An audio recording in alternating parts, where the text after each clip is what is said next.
St Petersburg is a city I've always wanted to visit. Its grand architecture, museums and canals has earned it the title Venice of the North. History, architecture and art is everywhere you look, a feast for the eyes. You could easily spend an entire day in a single museum or palace and not get bored.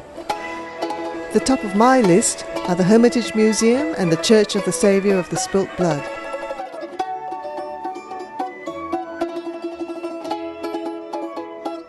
The best way of seeing St Petersburg is on foot.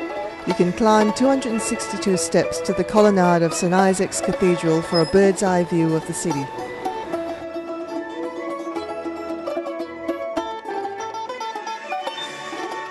St Petersburg's oldest building is Peter and Paul Fortress, which dates back to 1703 and was built by Peter the Great to defend the city against the Swedes.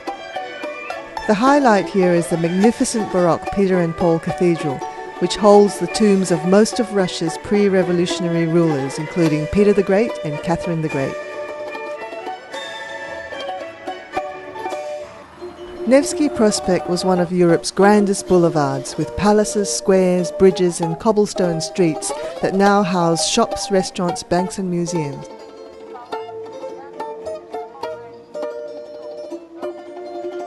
Peterhof is a UNESCO World Heritage Site that was built by Peter the Great in the 18th century. It's a complex of palaces and extensive gardens built on a grand scale with fountain cascades and gilded statues. The central point is the Grand Cascade, which is over 140 fountains, and a statue of Samson opening a lion's jaw. Behind me is the Samson Fountain, which commemorates Russia's victory over Sweden in the Great Northern War.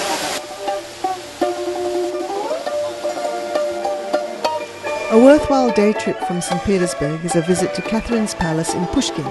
A tour of the chambers, halls, dining rooms and royal bedrooms is an eye-opening peek into the lavish lifestyles of Russian royalty.